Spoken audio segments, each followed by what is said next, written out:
The first light of morning had yet to breach the horizon as Colonel James Abrams stood alone in the observation tower at Fort Benning.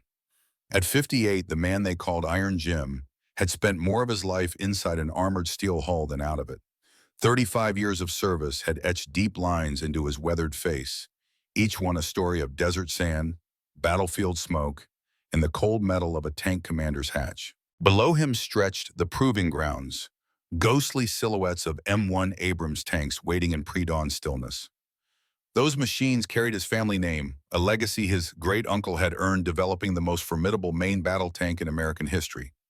In the dim light, James could make out the distinct profile of Tank 217, his tank during Operation Desert Storm, now retired to Fort Benning as a training vehicle. James adjusted his garrison cap and winced at the sharp pain in his side. The doctors had been clear 3 weeks ago. Stage 2 pancreatic cancer. 6 months to a year before intensive treatment would become necessary. 6 months to a year of relative normalcy before the real battle began. He hadn't told anyone yet, not his crew, not his friends in high command, certainly not his daughter, who had just made major and was expecting his first grandchild in 4 months. Some enemies you can't see coming, he muttered to himself, watching his breath form clouds in the cold Georgia air. The vibration of his phone interrupted his thoughts. The screen displayed Jen Wilson, Thomas Wilson, his old gunner from Kuwait, now a 3-star general at the Pentagon. Strange for Tom to call it 0530. Abrams, he answered, his voice still carrying the commanding presence that had directed men through 3 conflicts. Jim, sorry to call so early. The voice on the other end sounded tired, strained. I need you to look at something. Sending a file to your secure tablet now. Classification level alpha. James retrieved his tablet from his jacket pocket, entered his clearance codes, and opened the incoming file. His eyes narrowed as he scrolled through pages of budget proposals, force restructuring plans, and a memorandum with yesterday's date. The title alone made his blood run cold. Transition Strategy, Armored Division Reduction and Unmanned Combat Vehicle Implementation. They're mothballing the tanks, he said, the words feeling foreign in his mouth. Not a question, but a grim realization. Not officially, not yet, Wilson replied, but Reed's drone program is getting all the funding next fiscal year.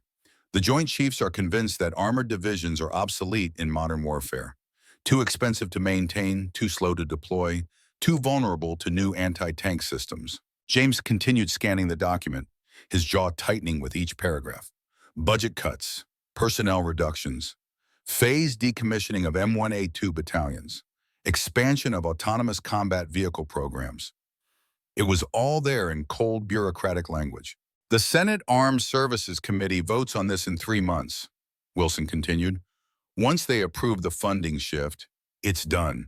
A century of American armored warfare tradition ends with a budget line item. James thought of the men he'd fought alongside, the soldiers whose lives had been saved by 65 tons of American steel between them and enemy fire. He thought of nights in the Iraqi desert, the sound of tank treads providing comfort to infantry units as they slept.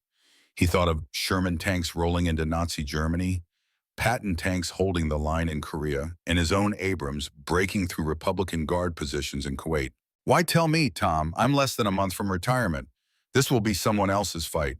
A long pause followed before Wilson spoke again. Because I've convinced them to give us one last chance to prove the value of tanks on the modern battlefield. One final demonstration program before they make their decision. And I want you to lead it. Operation Iron Legacy. We're going to develop an upgraded Abrams that can counter every argument they've made against tanks. Show them that there's no replacement for armored divisions in American military doctrine. James looked out at the tanks below, their profiles becoming more distinct as dawn approached. Who's on the other side? Alexander Reed, Wilson said. He's running the drone program. The name hit James like a physical blow. Alexander Reed, his godson. The son of his best friend who died in his arms during their first deployment. The boy he'd mentored through West Point. The young officer he'd recommended for his first command. Alex is leading the charge to scrap the tanks? He's a true believer in the drone program, Jim. Thinks tanks are dinosaurs waiting for the meteor. Called them obsolete relics for obsolete soldiers in his last briefing to the Joint Chiefs. James felt the pain in his side flare again. Sharper this time. 6 months to a year, the doctors had said. Enough time for one last mission, one final battle for the legacy he had helped build. When do we start? He asked. I've got approval to pull together a special development team, off the books, minimal oversight. You'll have access to Aberdeen Proving Ground facilities and a blank check for modifications. James watched as the first ray of sunlight broke over the horizon, catching the metal skin of the tanks below and transforming them from shadows to gleaming sentinels. I need a team I can trust, he said. My people. Whoever you want, Wilson confirmed. But Jim, this has to work. We're not just fighting for budget dollars. We're fighting for the soul of the American military. As he ended the call, Colonel James Abrams straightened his back against the pain, a familiar determination settling over him. One last mission, one final stand. The battle for the legacy of American armor had begun. Chapter 2, Generation of Steel. The Black Hawk helicopter banked sharply over the New Mexico desert, giving James a clearer view of the sprawling White Sands missile range below. Beside him sat General Wilson, reviewing reports on his tablet. They hadn't spoken much since takeoff from Fort Benning 6 hours ago, both men lost in their thoughts about the mission ahead. James looked down at the desert landscape, so similar to Kuwait, where he'd first proven himself in combat. His mind drifted back to January 1991, when he was just a young lieutenant commanding his first tank. The storm had come out of nowhere, blanketing the desert in swirling sand that reduced visibility to mere yards. Intelligence had reported Iraqi Republican Guard units somewhere to their front, but in the blinding storm, radar and thermal imaging were the only reliable guides. James remembered the weight of responsibility pressing down on him as he stood in the commander's cupola, goggles protecting his eyes from the stinging sand. 9 American tanks against an unknown number of Iraqi T-72s. Somewhere out there, Iraqi tank commanders were peering into the same storm, hunting for American armor. Contact. 2 o'clock, 4,000 meters, his gunner had reported, the thermal imaging system cutting through the sandstorm to reveal the heat signatures of enemy tanks. Confirmed. I count 18 T-72s moving in battle formation. James had replied, his voice steady despite the odds. Nearly 2 to 1 against them, and more Iraqi tanks appearing on the thermal display every minute. What followed was the most intense 4 hours of his life. The Battle of 73 Easting, as it would later be called, became a textbook example of American armored superiority. Their 9 tanks had destroyed 24 Iraqi tanks, 16 armored personnel carriers, and numerous other vehicles without a single American casualty. The key hadn't been technology alone, though the thermal sights and superior fire control systems had given them an edge. The decisive factor had been the human element, crew coordination, tactical awareness, and split-second decision-making that no automated system could match. James had earned his first Silver Star that day. More importantly, he'd formed unbreakable bonds with his crew, especially his gunner Mike Doc Sullivan and loader Thomas Thunder Jackson. We're 5 minutes out, the pilot announced, pulling James back to the present. You ready for this? Wilson asked, noticing the faraway look in his old friend's eyes. James nodded, thinking of Doc Sullivan, now a senior defense advisor at the Pentagon, and Thunder Jackson, who had died in his arms during their second deployment to Iraq in 2003. A roadside bomb had caught their convoy outside Fallujah. Thunder had pushed 2 younger soldiers to safety before the blast. His last words to James had been about his son. Promise me you'll look after Alex. Alexander Reed. The boy had been 12 when his father died. James had kept his promise, mentoring the young man through adolescence, encouraging his application to West Point, celebrating his commissioning as an officer. And now Alex was leading the charge to eliminate the very machines that had defined James' life. The helicopter touched down on a landing pad adjacent to a cluster of low buildings. As the rotors slowed, James could make out a familiar figure waiting for them, standing ramrod straight despite the rotor wash buffeting his uniform. Colonel Abrams, Alexander Reed greeted him with a crisp salute as James stepped onto the tarmac. At 48, Reed was the image of his father, the same piercing blue eyes, the same confident stance. But where Thunder had been all warmth and booming laughter, Alex was cool precision. Colonel Reed, James returned the salute, studying the man who had once been like a son to him. Been a long time. 3 years, sir. The NATO conference in Brussels. James nodded, remembering their last meeting. Even then, there had been tension between them, philosophical disagreements about the future of warfare. But he hadn't realized how deep the divide had grown. General Wilson has briefed me on Operation Iron Legacy, Reed continued, his tone professional, but with an undercurrent of skepticism. My team will provide whatever assistance you require, though I must note my reservations about the project's fundamental premise. Your reservations are noted, Colonel, Wilson interjected, but this comes directly from the Joint Chiefs. Both programs will be evaluated on their merits. Reed nodded stiffly. Of course, General. If you'll follow me, I'll show you to your quarters and then give you a tour of the facility. As they walked toward the main building complex, James caught Reed glancing at him, concern briefly replacing the professional mask. I heard about your retirement plans, sir, Reed said, his voice softening slightly. 35 years is an impressive career. Apparently it's not over quite yet, James replied with a small smile. No, I suppose not. Reed hesitated before adding, my father would be proud of everything you have accomplished. The mention of thunder sent a pang through James's chest that had nothing to do with his cancer.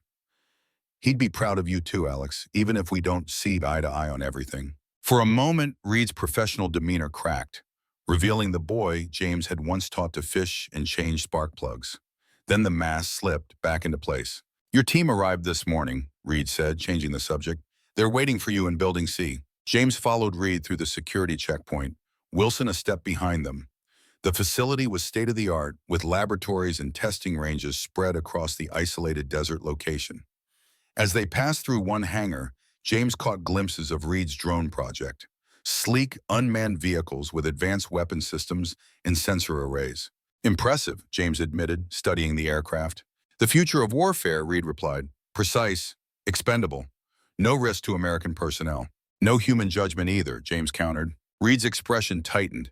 The AI targeting systems have a 98.7% accuracy rate in testing, better than human operators. And the 1.3% of the time they get it wrong? We're working on that, Reed conceded. They continued in silence until they reached Building C, a retrofitted hangar with heavy security. Inside, James found exactly who he had requested for his team. Sarah Mitchell stood examining blueprints spread across a large table. At 38, the armor engineer was at the top of her field, with a reputation for innovative solutions to seemingly impossible problems.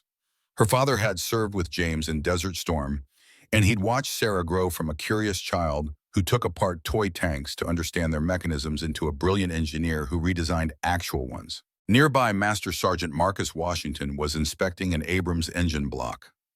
At 45, the veteran tank mechanic knew the M1 platform better than anyone alive.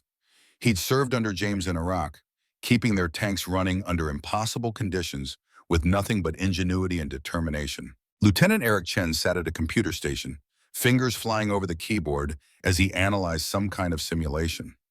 Only 29, Chen was a prodigy in combat systems integration, with advanced degrees in both computer science and military strategy. He'd never seen actual combat, but his theoretical understanding of modern warfare was unparalleled. In the corner, looking out of place in civilian clothes, stood Peter Harkins.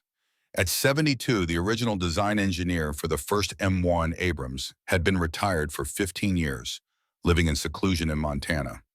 It had taken a personal visit from Wilson to convince him to join the project. They all looked up as James entered, and for a moment the weight of their expectations pressed down on him as heavily as his secret diagnosis. "Colonel on deck," Washington called out, and everyone stood at attention. "At ease," James said. "We don't have time for formalities. In 12 weeks, we need to reinvent the American main battle tank or watch a century of armored warfare tradition end on our watch." Sarah stepped forwards. "Sir, we've reviewed the preliminary requirements. To be blunt, they're asking for the impossible. More firepower, better protection, enhanced mobility, and reduced logistics footprint. We need to break the laws of physics." James smiled. "Then I guess we better get started." Chapter 3. Project Iron Legacy. The sun was setting over the New Mexico desert, casting long shadows across the testing grounds where a standard M1A2 Abrams sat, its massive form silhouetted against the reddening sky. James walked around the 65-ton machine, running his hand along the composite armor, feeling the familiar contours that had been his home during 3 conflicts. "She's still beautiful," Peter Harkins said, joining him in his inspection. The older man moved slowly, arthritis evident in his gait, but his eyes were sharp as they assessed the tank he had helped design 4 decades earlier. Most complex land weapon system ever created at the time. "And still the best," James added. Harkins shrugged. "Was, is, maybe won't be. That's why we're here, isn't it?" James nodded, continuing his circuit around the tank. Tell me what you see, Peter. Not what it is, but what it could be. The older engineer considered the question, taking off his glasses and polishing them thoughtfully. The original M1 design had a projected service life of 20 years. We're now at 40 plus and counting. We've upgraded everything, armor, engine, fire control, ammunition, but the basic platform remains the same. Is that a problem? It's an opportunity, Harkins countered. The fundamentals are sound. What we need isn't a new tank. We need a paradigm shift in how we think about tanks. James stopped at the front of the vehicle, looking up at the angular front slope of the hull. Reed's drones have the advantage of no human risk. They're cheaper to produce, easier to transport, and can operate in environments too dangerous for crewed vehicles. All true, Harkins agreed, but they're solving the wrong problem. The question isn't whether machines can replace humans in combat. The question is whether they should. Inside the hangar behind them, the rest of the team was working late into the evening. Through the open doors, James could see Sarah and Chen engaged in an animated discussion over computer models, while Washington methodically disassembled components from the engine bay of another Abrams. I requested personnel files on everyone, James said, changing the subject. Your team is impressive. Your team now, Harkins corrected him. And yes, they are. Sarah Mitchell might be the most innovative armor engineer I've ever met. Washington knows these tanks better than the people who built them. And Chen, he paused. Chen is brilliant, but he's a true believer in technology. He thinks tanks are obsolete. James raised an eyebrow. Then why is he here? Because I told him this project would either revolutionize armored warfare or provide the data needed to end it. Either way, he wants to be part of history. Honest, at least, James commented. Brutally so. Don't expect him to sugarcoat anything. They walked back toward the hangar together, Harkins moving carefully over the uneven ground. Inside, the team had gathered around the conference table where takeout containers mingled with technical manuals and computer equipment. Colonel, Sarah greeted him, we were just discussing the first priority modifications. James pulled up a chair. Let's hear it. Chen activated a holographic display in the center of the table, showing a detailed 3D model of the Abrams. The M1A2 SCPV-3 is already the most advanced main battle tank in the world, but it still has fundamental limitations compared to drone warfare. The model rotated, highlighting different systems as Chen continued. Weight is the primary issue. At 67 tons, the Abrams exceeds the capacity of most transport aircraft and many bridges. Its fuel consumption is enormous, creating a massive logistics tail. Can't argue with physics, Washington interjected. More armor means more weight means more fuel means more tankers mean more targets. Sarah leaned forward, which is why we need to rethink armor completely. She manipulated the hologram, zooming in on the turret. The Israelis have been developing non-explosive reactive armor that's 40% lighter than our composite panels with equivalent protection. If we combine that with an active protection system similar to Trophy, but more advanced, we could potentially reduce weight by 8 to 10 tons while maintaining or even enhancing protection. Harkins finished. Chen looked skeptical. Even if that's possible, it doesn't address the fundamental vulnerability. One well-placed anti-tank missile can still disable or destroy any tank, no matter how well armored. Drones don't have that problem. Lose one, send in another. Except when your entire drone network gets compromised by electronic warfare, Washington countered. We've seen it happen in Ukraine and Syria. One EMP and suddenly your robot army is just expensive scrap metal. James listened to the debate, watching the interaction between team members. The dynamic reminded him of crew discussions in his tank, each person bringing their expertise to a common problem. What we need, he said finally, silencing the debate, is to combine the best aspects of both approaches. The Abrams has always been about balance, firepower, protection, and mobility in a single platform. Now we need to add adaptability to that equation. He stood and approached the hologram, manipulating it to show the entire tank. I want us thinking beyond incremental improvements. What if the tank could operate in both crewed and autonomous modes? What if we could reduce the crew size but maintain the human decision-making element? What if we integrated drone technology into the tank itself? Chen's expression shifted from skepticism to interest. A hybrid approach? Manned and unmanned capabilities in the same platform? Exactly, James confirmed. The ultimate force multiplier.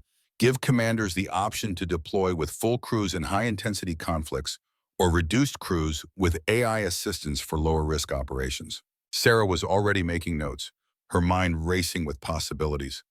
We'd need to completely redesign the interior layout, upgrade the power generation systems, develop new interfaces, and solve about 1,000 integration problems, Harkins added. But he was smiling. It's ambitious. Might be impossible. If it were easy, they wouldn't need us, James replied. The team worked late into the night, brainstorming approaches and identifying key challenges. Around midnight, James stepped outside for a moment alone. The pain in his side a constant reminder of the clock ticking down on more than just the project. He hadn't told the team about his diagnosis. They needed to focus on the task at hand, not worry about their commander's health. But as he looked up at the star-filled desert sky, he wondered if he was being fair to them. If he collapsed during the project, it could jeopardize everything they were working toward. Colonel? James turned to find Sarah standing behind him, concern evident in her expression. I didn't mean to disturb you.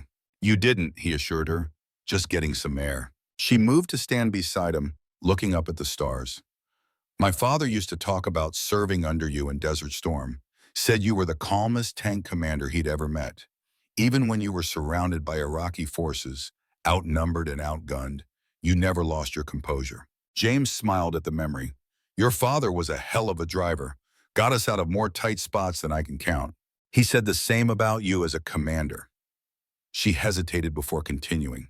He also said you were the kind of leader who took care of his people, no matter what it cost you personally. The implied question hung in the air between them.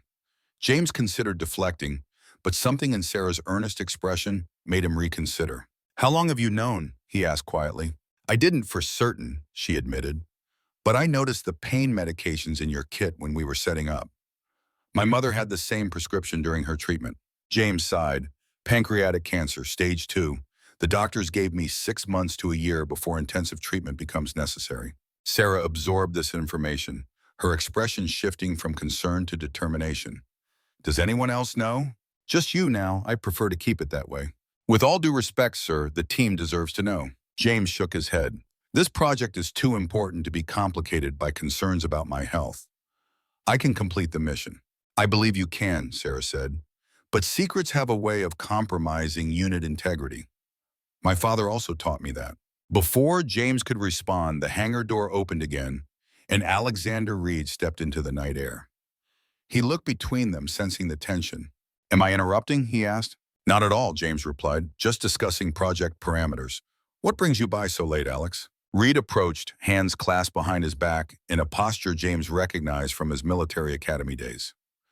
I wanted to offer you access to some of our drone technology research. There might be applicable systems for your hybrid concept. The unexpected offer took James by surprise. That's generous. It's practical, Reed corrected. Whatever our philosophical differences about the future of warfare, we're both serving the same country. No reason we can't share technical innovations. Sarah excused herself tactfully, leaving the two men alone under the stars. For a moment, neither spoke, the weight of their shared history and current opposition creating an invisible barrier between them. Your father would be proud of you, James said finally, breaking the silence. You've built something impressive here. Reed's professional mask slipped slightly, revealing a glimpse of the boy James had mentored. Sometimes I wonder, he was a tanker through and through, believed in armored warfare the way some people believe in religion. Thunder was a practical man, James countered. He believed in what worked. If drones had been the answer in his day, he'd have embraced them. Maybe? Reed didn't sound convinced. Or maybe our generation is just too quick to abandon traditions that still have value. The admission surprised James. I thought you were convinced tanks were obsolete. I'm convinced that unmanned systems are the future, Reed clarified. But I'm not blind to the value of human judgment in combat. The question is whether that judgment needs to be exercised from inside a 70-ton target. James considered this, recognizing the olive branch being extended. Your father once told me that the most dangerous weapon in warfare isn't the biggest gun or the thickest armor. It's the mind of a trained soldier making decisions in real time based on incomplete information and changing conditions. He told me the same thing, Reed acknowledged. It's why our drone systems have human operators making the final targeting decisions, from thousands of miles away looking through cameras and sensors. Safer for our people. But is it better for the mission? James challenged gently. There's something about having skin in the game, Alex. When your life is on the line, you make different decisions than when you're watching from a distance. Reed didn't immediately respond, his expression thoughtful. I'll arrange for you to have access to our research database tomorrow, he said finally. Maybe there's a middle ground neither of us has considered yet. As Reed walked back toward his own facility, James felt a glimmer of hope. Perhaps this mission wasn't just about saving tanks, but about bridging divides between generations of warriors, between tradition and innovation. Back inside the hangar, the team was still working, their energy undiminished despite the late hour. Chen had moved beyond skepticism to engagement, arguing with Washington about power requirements for new systems. Harkins was sketching designs on a tablet, his decades of experience informing innovations that might never have been considered otherwise. And Sarah, rejoining the group, caught James' eye with a questioning look. He gave her a small nod, a promise to consider her advice about sharing his condition with the team. For the first time since receiving his diagnosis, Colonel James Abrams felt a sense of purpose that transcended his own mortality. The legacy he would leave behind wouldn't just be measured in steel and advanced technology, but in the wisdom and values he could pass on to the next generation of warriors. As the night deepened, the team's work continued, the first steps toward reimagining American armored warfare taking shape in discussions, diagrams, and digital models.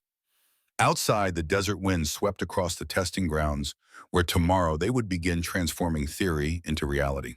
One last mission, one final contribution to the country he had served for 35 years. James Abrams settled into the work with renewed determination, the pain in his side temporarily forgotten as he focused on the challenge ahead. The battle for the soul of American armor had begun, and he intended to win it. The desert morning arrived with merciless heat, the temperature already climbing past 90 degrees by 0800 hours. Inside the hangar, now transformed into a combination workshop and command center, the team gathered around the skeletal frame of what would become the Iron Legacy prototype. After 2 weeks of intensive planning, they were finally moving from concept to construction. James stood at the head of the conference table, reviewing the final design specifications. The pain in his side had worsened overnight, forcing him to double his medication. The world had a slight blur around the edges now, but he fought to maintain his focus. 6 team members looked to him for leadership. 6 people who had put their careers and reputations on the line for this project. The baseline M1A2 SEPV3 is our starting point, James began, activating the holographic display. But what we're building is something fundamentally different. Sergeant Washington, walk us through the propulsion modifications. Washington stepped forward, his hands bearing the grease stains of a man who had already been working for hours. The standard AGT 500 turbine engine is powerful but inefficient. Guzzles fuel like a college freshman at his first keg party. A few chuckles broke the tension in the room. We're installing the new LV200 modular diesel engine from Cummins. 30% better fuel efficiency, 40% fewer parts, and a significant reduction in the thermal signature, which addresses 2 major criticisms of the platform, Sarah added: reduced logistics footprint and decreased detectability on thermal imaging. Chen looked skeptical, but we lose about 300 horsepower in the exchange. Not with the hybrid electric drive we're adding, Washington countered. The combined system actually gives us more torque at low speeds, better acceleration, and the ability to operate in silent mode, using battery power alone for short durations. How short? James asked. Current estimates are 30 minutes of silent operation at reduced speed, Sarah answered, enough for tactical repositioning without the thermal and acoustic signature of the turbine. James nodded, impressed. The ability to move without the distinctive roar of a turbine engine would be a game changer for tactical operations. Peter, talk to us about the protection systems. Harkins stood slowly, joints protesting after hours hunched over design schematics. The Iron Legacy incorporates 3 layers of protection. First, we've reduced the base armor weight by 20% using the new composite materials developed for the F-35 program without sacrificing ballistic protection. The hologram shifted to show the exterior of the tank, highlighting various systems. Second, we've integrated an active protection system based on the Israeli trophy, but with significant enhancements. Faster reaction time, wider coverage, and the ability to defeat top attack munitions. This captured everyone's attention. Top attack munitions had become one of the greatest threats to tanks in modern warfare, striking at the thinner roof armor from above. The third layer is the most innovative, Harkins continued, a network defense system that links the tank to UAS assets operating overhead. The drones provide early warning of incoming threats beyond the tank's sensor range and can even intercept missiles or enemy drones before they become imminent threats, essentially creating a defensive bubble around the tank, Sarah clarified. Or around an entire formation of tanks, Harkins added. The system is scalable. Chen, who had been quietly taking notes, finally spoke up. These are all significant improvements, but they don't address the fundamental vulnerability of having humans inside the vehicle. One lucky hit from a modern anti-tank weapon still means dead crew members. The room fell silent. It was the argument Reed had been making, the one that had gained traction with the Joint Chiefs. No technology could completely eliminate the risk to human lives when those humans were sitting inside a high-priority target. James stepped forward. Lieutenant Chen, that's precisely the point we're addressing, with the most revolutionary aspect of the design. Sarah, would you explain the Hive system? Sarah would. Sarah activated a new hologram showing the interior of the tank. The Human Integrated Vehicle Enhancement System, or Hive, fundamentally changes how we think about crewed vehicles. Traditional tanks require 4 crew members: commander, gunner, loader, and driver. The Abrams already eliminated the need for a human loader with its autoloader system. But we're going further. The hologram zoomed in on the crew compartment, completely redesigned from the original Abrams. Hive allows the tank to operate with a full crew of 3, a reduced crew of 2, or even a single commander if necessary. When operating with reduced crew, AI systems take over non-critical functions, allowing the humans to focus on tactical decision-making and target engagement. And in a worst-case scenario, James added, the tank can continue to fight even if the crew is incapacitated, following its last received orders or reverting to defensive protocols. Chen's expression shifted from skepticism to genuine interest. You're essentially creating a tank that can transform from fully crewed to fully autonomous as the situation demands. Exactly, James confirmed. The best of both worlds. Human judgment where it matters most, machine precision and protection where appropriate. The team spent the rest of the morning reviewing other innovations: enhanced fire control systems, next-generation thermal imaging, and an integrated battlefield management system that would allow the tank to coordinate with infantry, aircraft, and other vehicles more effectively than ever before. By midday, the theoretical discussion gave way to practical work. Washington and his technicians began the laborious process of removing the AGT-500 turbine engine from their base Abrams, while Sarah's team prepared the hull modifications needed to accommodate the new hybrid power system. James stepped outside for a moment, seeking relief from both the heat of the hangar and the growing pain in his side. The medication was wearing off faster than it should, a concerning development. As he looked across the testing grounds, he noticed Alexander Reed watching their hangar from a distance, standing beside one of his drone prototypes. Making a decision, James walked across the hard-packed desert soil to meet his godson. Reed straightened as he approached, his expression unreadable behind sunglasses. "Quite the operation you've got going," Reed said, nodding toward the hangar. "My intelligence tells me you're making surprising progress." "Your intelligence?" James raised an eyebrow. "Are you spying on us, Alex?" A hint of a smile touched Reed's lips. "Maintaining awareness of parallel development programs, Colonel. Standard procedure." "Of course."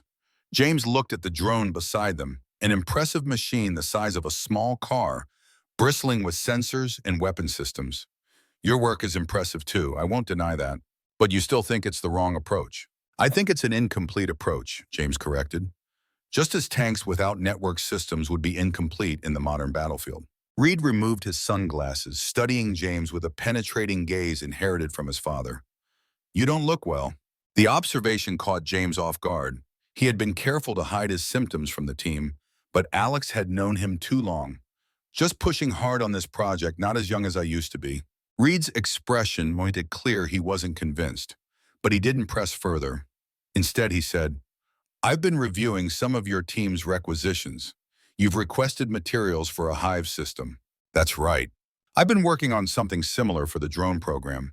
A human-machine interface that allows a single operator to control multiple platforms simultaneously while maintaining situational awareness." James had considered this. "Sounds like we might have overlapping interests." We might, Reed agreed.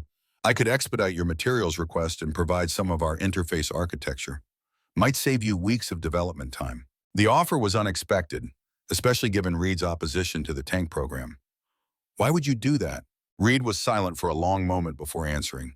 Because regardless of which program the Pentagon ultimately backs, the technology will be valuable. And because he hesitated, then continued with uncharacteristic emotion. Because my father would have wanted me to help you, even if we disagree. The mention of Thunder Jackson struck James like a physical blow.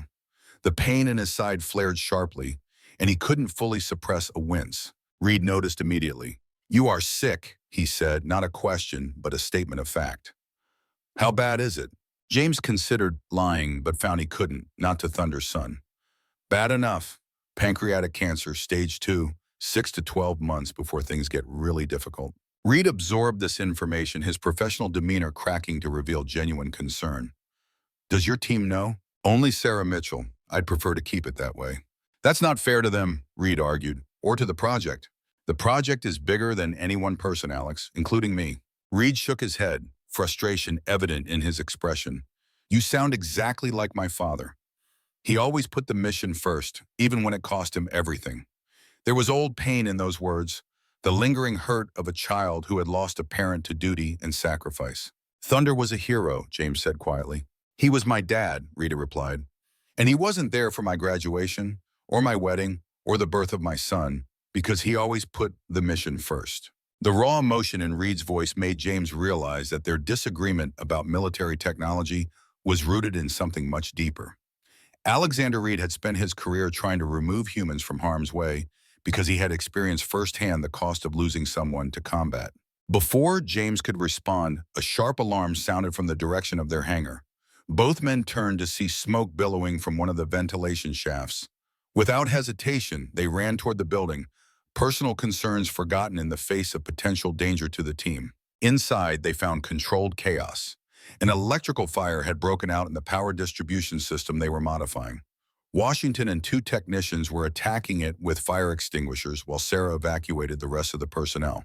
Status report, James demanded, falling back on decades of command experience. Electrical surge when we connected the new power cells, Sarah explained rapidly. The legacy systems weren't properly isolated. Fire is contained, but we've lost the main power distribution node. Reed assessed the situation with a tactical eye. You need a replacement PDN. We have compatible systems in our drone facility. James had made a quick decision. Alex, get your people to bring whatever they can spare. Sarah, salvage what you can from our system. Washington, once the fire is fully contained, start disconnecting everything from the damaged node. The crisis brought a clarity of purpose that transcended their philosophical differences. Reed immediately called his facility, ordering emergency technical assistance, while James organized the rest of the team to minimize damage and prepare for repairs. Within an hour, Reed's technicians arrived with replacement components and the specialized tools needed to install them. By evening, what had started as a disaster had transformed into an opportunity for collaboration, with teams from both projects working side by side to not just repair, but improve the power system. As night fell over the desert facility, James found himself standing outside once more, watching the stars emerge while the combined teams continued working inside. The day's events had revealed something important. Despite their differences, both programs ultimately served the same nation, the same principles. The pain in his side was constant now, a burning pressure that medication barely touched. James knew he should rest, but the setback had put their timeline in jeopardy. Every hour counted. You need to see a doctor, Sarah said, joining him outside. Her face and hands were smudged with soot from the fire, but her eyes were clear and concerned. I've seen doctors, James replied. They all tell me the same thing. Then you need to delegate more. Let the team carry some of the weight. James had considered her advice. She was right, of course. His stubborn insistence on leading from the front was a liability now. Tomorrow, he promised. First thing tomorrow, I'll brief everyone on my condition and restructure our workflow. Sarah nodded, satisfied for the moment. Reed's people have been surprisingly helpful. The lead technician thinks we can have the system back online by morning better than before. Alex is his father's son, James said. When it counts, he puts the mission first. As if summoned by his name, Reed emerged from the hangar, making his way toward them. His uniform was as disheveled as James had ever seen it, sleeves rolled up and collar open. "We've got the power system stabilized," Reed reported. "My team will leave the specialized tools overnight so your people can complete the integration tomorrow." "Thank you," James said simply. Reed acknowledged with a nod. "The fire actually revealed a flaw in our own power systems. The surge protectors we provided are more robust than what we've been using. I'm implementing the same modification on our platforms." "Collaboration benefits everyone," Sarah observed. "Yes," Reed agreed, looking at James with newfound respect. "Sometimes old wisdom and new technology create something stronger than either could achieve alone." The words hung in the air between them, a potential bridge across their philosophical divide. As the three of them stood under the desert stars, James felt a momentary peace despite his physical pain. The path forward was becoming clearer, not just for the Iron Legacy project, but for the future of American armored warfare. The first test of their prototype would come soon enough, and with it, the true challenge of proving that tanks still had a place on the modern battlefield. But for now, watching the teams work together toward a common goal, James allowed himself to hope that the legacy he would leave behind might be greater than he had initially imagined. Not just a better tank, but a better way of thinking about the relationship between humans and machines in the art of war. Chapter 5. Direct Challenge. 3 weeks later, the prototype was taking shape. What had once been a standard M1A2 Abrams had transformed into something new, sleeker, more integrated, with visible modifications to the turret and hull that hinted at the revolutionary systems within. The collaborative spirit that had emerged during the fire had continued, with Reed's drone team sharing technology and insights that accelerated the Iron Legacy's development. In return, James's team had provided innovations in armor and power management that Reed was incorporating into his next-generation drones. But the clock was ticking. Word had come down from Washington that the Senate Armed Services Committee had moved up their decision timeline. Instead of 3 months, they now had less than 6 weeks to demonstrate a working prototype that could challenge the assumption that tanks were obsolete. James stood in the observation booth overlooking the indoor testing range, watching as Sarah and Chen ran the Hive system through its paces. Below, the Iron Legacy sat with its hatches open, systems powered up but stationary. Inside the tank, Washington wore a specialized helmet that connected him to the vehicle's neural interface, testing the human-machine connection that would allow a reduced crew to operate the tank effectively. "Initiating movement test," Sarah announced over the comm system. "Sergeant Washington, please engage forward propulsion at 20% power using mental commands only." On the testing floor, the tank's electric drive engaged silently, moving the 60-ton vehicle forward with precision that would have been impossible with traditional controls. Washington wasn't touching any physical controls. The neural interface was translating his trained intentions directly to the tank's systems. "Motor control pathways functioning within parameters," Chen reported, monitoring diagnostic screens. "Response time is 17 milliseconds from intention to action." James felt a surge of pride watching the test. The Hive system had been the most ambitious aspect of their design, and many had doubted it could be implemented within their compressed timeline. But Sarah and Chen had worked tirelessly, building on research from both military and medical fields to create something unprecedented. The observation booth door opened behind him, and James turned to find Alexander Reed entering, accompanied by an older man in an expensive suit whom James recognized immediately. Senator Howard Blackwood, chairman of the Senate Armed Services Committee and one of the most powerful voices in defense appropriation. "Senator Blackwood," James greeted him, straightening despite the pain that had become his constant companion. "We weren't expecting you until next week." "Colonel Abrams," Blackwood returned the greeting with a politician's practiced smile. "I happened to be visiting Colonel Reed's drone demonstration and thought I'd stop by to see how our tank modernization program is progressing." James shot a questioning look at Reed, who gave an almost imperceptible shrug, indicating the visit hadn't been his idea. "We're in the middle of testing our neural interface system," James explained, gesturing to the tank below. "It allows direct mental connection between crew members and vehicle systems, reducing reaction time and enabling operation with fewer personnel." Blackwood watched the tank execute a series of precise movements on the testing floor, his expression revealing nothing. "Impressive technology, Colonel, but I must be frank. The committee is leaning heavily toward Colonel Reed's drone program for next year's funding allocation." "May I ask why, Senator? You haven't seen our full demonstration yet." "Cost-benefit analysis primarily," Blackwood replied. "Reed's drones can be mass-produced at a fraction of the cost of a main battle tank. They can be deployed more rapidly, require no human operators in the danger zone, and can be lost without casualty notifications to American families. The argument was familiar, but hearing it from the man who would ultimately influence the funding decision made it more concerning. With respect, Senator, those metrics don't tell the full story, James countered. Presence matters in warfare. A drone flying overhead doesn't hold ground. It doesn't provide the psychological impact of 60 tons of American steel supporting our infantry. It doesn't make the enemy think twice about their next move. Perhaps, Blackwood conceded, but sentiment doesn't win appropriation battles, Colonel. The Pentagon needs to modernize within budget constraints. The Joint Chiefs are convinced that drone warfare represents the most efficient path forward. Before James could respond, an alarm sounded from the testing floor. The tank had stopped moving, and warning lights flashed on the control consoles. Neural pathway overload, Chen reported urgently. The interface is sending conflicting commands to the drive system. Through the observation window, James could see Washington struggling inside the tank, the neural helmet apparently malfunctioning. Without hesitation, James headed for the door, but Reed stopped him with a hand on his arm. "Let your technical team handle it," Reed advised quietly. "The senator is here to evaluate leadership and project viability, not watch you personally fix technical problems." It went against every instinct James had developed in 35 years of service to stay in the observation booth while a member of his team was in potential danger. But Reed was right. This was a political battle as much as a technical one. Below, Sarah and two technicians had already reached the tank. They helped Washington remove the neural helmet, and James could see the sergeant shaking his head as if to clear it. The crisis appeared to be under control, but the timing couldn't have been worse. "Technical setbacks are part of any development process," James said to Blackwood, trying to salvage the situation. "We're pushing the boundaries of what's possible." "Indeed," the senator replied, checking his watch. "Unfortunately, I have a helicopter waiting to take me back to Albuquerque for my next appointment. Perhaps we can schedule a more comprehensive demonstration when your system is more stable." The dismissive tone was unmistakable.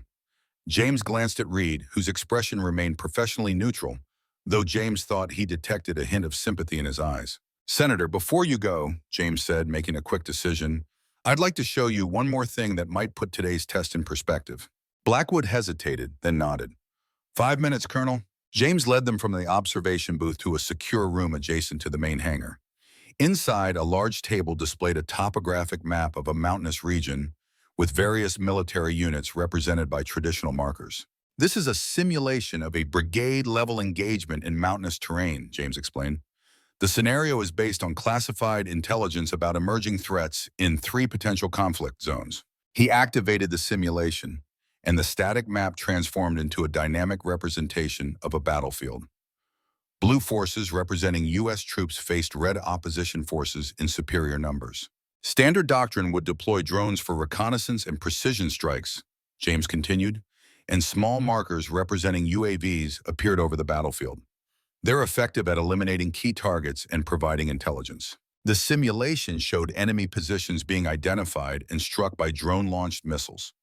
But as the scenario progressed, enemy electronic warfare assets activated, and the drone markers began disappearing or moving erratically. 20 minutes into the engagement, the enemy deploys advanced electronic countermeasures, James narrated. "Drones are jammed, spoofed, or forced to retreat. Our infantry is now effectively blind, with air support limited by mountain terrain." Blackwood watched intently as the simulation unfolded. Reed stood beside him, his expression thoughtful. "Now let's add armored elements," James said, introducing blue tank markers to the simulation. The battlefield dynamics changed immediately, with the tanks pushing through areas where infantry was pinned down, providing mobile protected firepower exactly where it was needed most. Tanks aren't just weapons platforms, Senator. They're mobile fortresses that create opportunities for other forces. They're psychological weapons that make the enemy hesitate. And most importantly, they're commanded by humans who can make split-second judgment calls when communications are jammed and the battle plan falls apart. The simulation concluded with the blue forces achieving their objectives, despite losing several tanks in the process. The message was clear. In this specific scenario, drones alone would have failed. Blackwood studied the final disposition of forces, his political mask momentarily dropping to reveal genuine interest. "An effective demonstration, Colonel, But it's just one scenario, carefully selected to favor conventional forces. It's one of 17 scenarios developed by DARPA based on actual intelligence, James countered. I'd be happy to run any of them for you. Some favor drones, some favor tanks, but most demonstrate that a combined approach is optimal. The senator checked his watch again. I really must go, but I admit you've given me something to consider, Colonel. Perhaps the answer isn't either or, but rather how these technologies can complement each other. As they walked back toward the main entrance, Blackwood pulled Reed aside for a private word.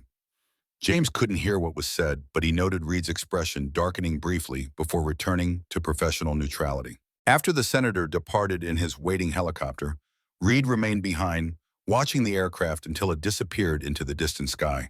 You made an impression on him, Reed admitted. He's asked me to explore how drone systems might integrate with conventional armored forces. That's progress, James said. It's a complication, Reed corrected. My program was on track for full funding. Now he's talking about splitting the allocation between both projects. James studied his godson's face, trying to understand the man beneath the professional exterior. Isn't that a reasonable approach? The simulation demonstrated that both systems have strengths and weaknesses. In theory, yes, Reed conceded. In practice, half funding means neither program reaches its full potential. So we compete for the larger share. Reed nodded.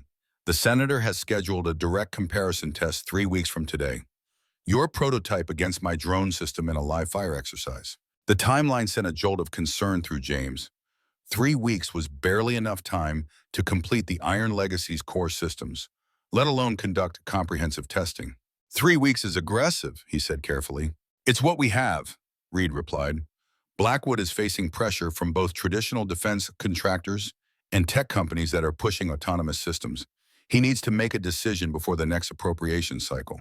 James nodded, understanding the political realities. Then we better get back to work. As Reed turned to leave, James stopped him with a question. Alex, if you had to bet on this competition, where would you put your money? Reed considered the question with surprising seriousness. A month ago, I would have said drones without hesitation.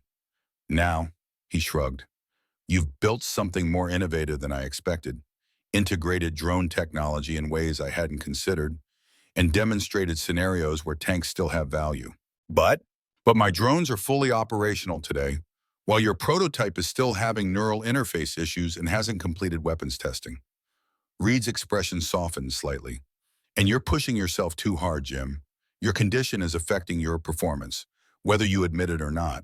The observation stung because it contained truth. The pain was worsening, and James had found himself needing breaks more frequently, relying increasingly on Sarah to handle day-to-day operations. I'll be there for the demonstration, James said firmly. I know you will, Reed replied. You're exactly like my father that way. He never knew when to step back either. The words contained both admiration and criticism, leaving James to wonder, as Reed walked away, how much of their conflict was really about military technology and how much was about a son still coming to terms with his father's choices. Back in the testing area, Sarah and Chen had resolved the neural interface issue and were running diagnostic routines on the system. Washington, recovered from the malfunction, was reviewing data from the test. Neural pathway overload was caused by a feedback loop in the sensory processing matrix, Chen explained when James joined them. The system was feeding Washington's own responses back to him, amplifying them each time. Can it be fixed? James asked. Already implementing the solution, Sarah confirmed. We need to add buffer subroutines that filter out the feedback. Should be operational again by tomorrow. James updated them on the senator's visit and the upcoming competition. The news was met with determined expressions rather than dismay, which filled him with pride in the team he had assembled. 3 weeks is tight but doable, Sarah assessed. We need to prioritize the weapons integration and targeting systems next, and conduct at least one full live fire test before the demonstration, Washington added. Can't go into a shooting match without knowing if our gun actually works with the new systems. James agreed, working with them to revise the development schedule to meet the accelerated timeline. As they worked, he found himself studying their faces. These people who had poured their expertise and passion into a project that many considered a lost cause. Sarah Mitchell, brilliant and determined, in carrying forward her father's legacy while creating her own. Marcus Washington, with his intuitive understanding of machines and unwavering loyalty to the Armored Corps. Eric Chen, who had begun as a skeptic but now worked with fierce dedication to prove that human-machine integration could surpass purely autonomous systems. And Peter Harkins, not present at the moment, but whose decades of experience provided the foundation for their innovations. They deserved a leader at full strength, not one fighting a private battle against an enemy that couldn't be defeated with technology or tactics. Tomorrow, James decided, he would finally tell them the full truth about his condition and ensure that the project could continue even if he couldn't. But tonight, they had work to do, preparing for a contest that would determine not just the fate of tanks in the American military, but the philosophical approach to warfare that would shape the coming decades. As the team dispersed to their tasks, James found himself alone beside the prototype. He placed a hand on the composite armor of the vehicle that represented his final contribution to the service that had defined his life. The metal was cool beneath his palm, solid and real in a world increasingly dominated by the virtual and remote. "We're not done yet, old friend," he murmured to the machine. "We've still got one more fight in us." Chapter 6, Breakthrough. The testing range echoed with the distinctive crack of the 120mm main gun as the Iron Legacy prototype engaged target after target. From his position in the command bunker, James watched the performance metrics scroll across multiple screens, each firing solution calculated and executed with precision that exceeded even the most advanced existing tanks. "Direct hit on target 7, range 200 meters, Sarah reported, monitoring the fire control telemetry. "Impact deviation less than 10 centimeters from aim point. Firing solution calculated in 1.2 seconds, Chen added. "That's nearly 3 times faster than the standard Abrams fire control system." 2 weeks had passed since Senator Blackwood's visit, and the prototype had made remarkable progress. The neural interface issues had been resolved, the hybrid propulsion system was operating at 95% efficiency, and the integrated defensive systems had successfully intercepted test projectiles simulating anti-tank missiles. But challenges remain.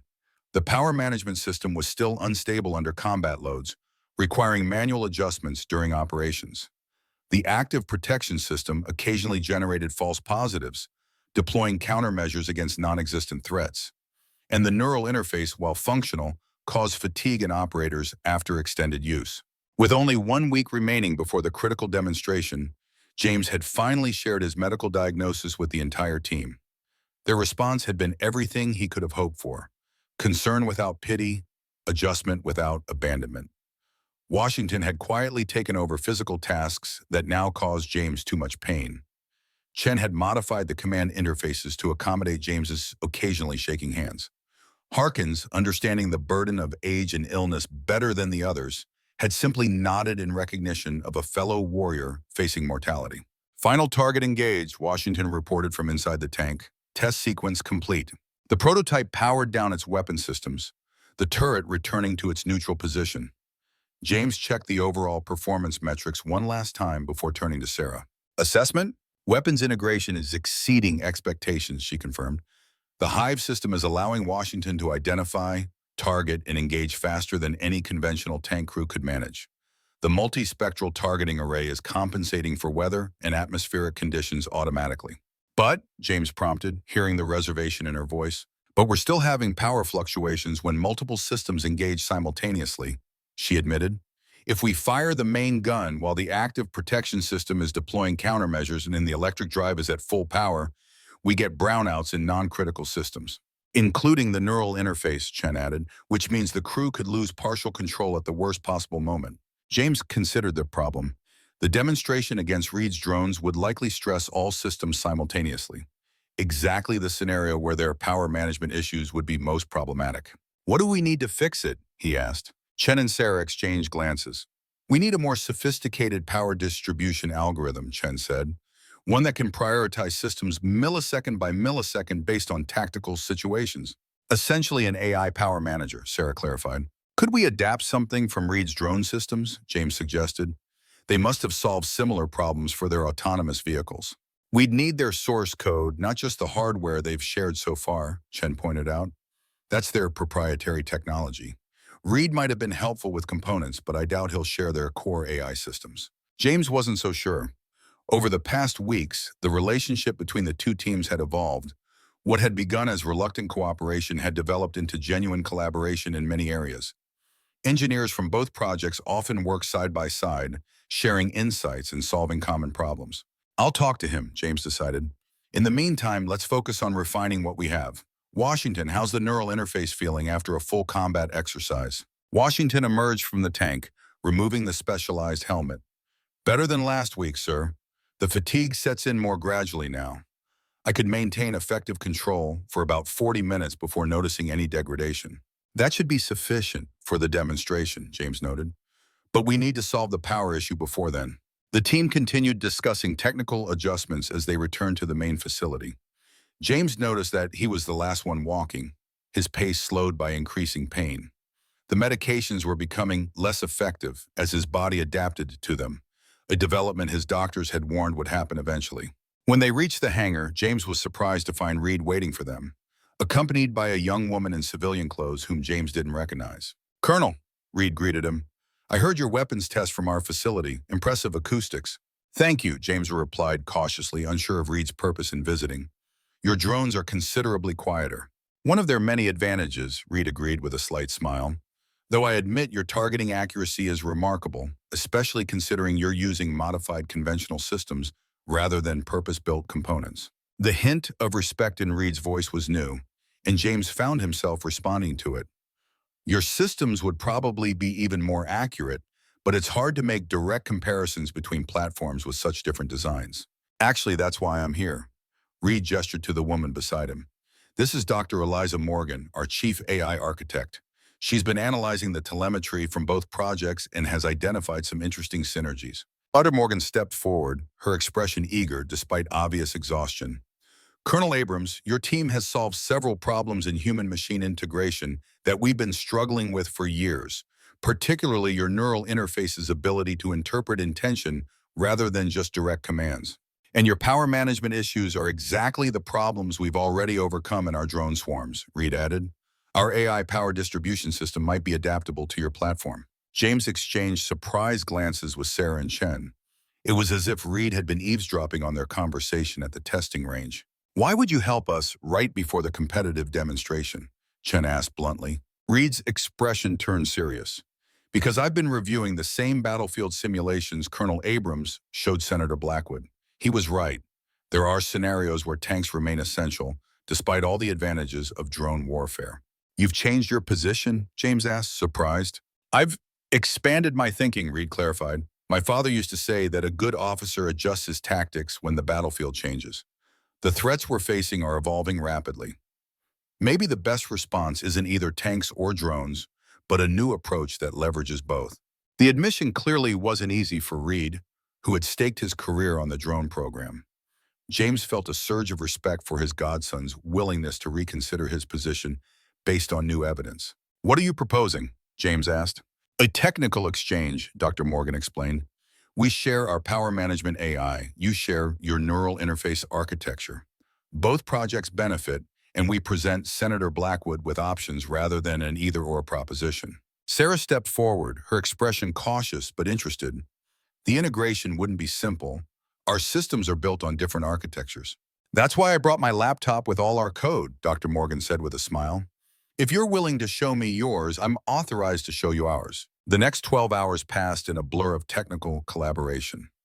Dr. Morgan worked with Chen and Sarah to adapt the drone program's power management algorithms for the tank systems, while Washington and Harkins focused on physical modifications to the power distribution hardware. James observed more than participated, his medical condition limiting his stamina, but not his strategic oversight. What he witnessed was remarkable.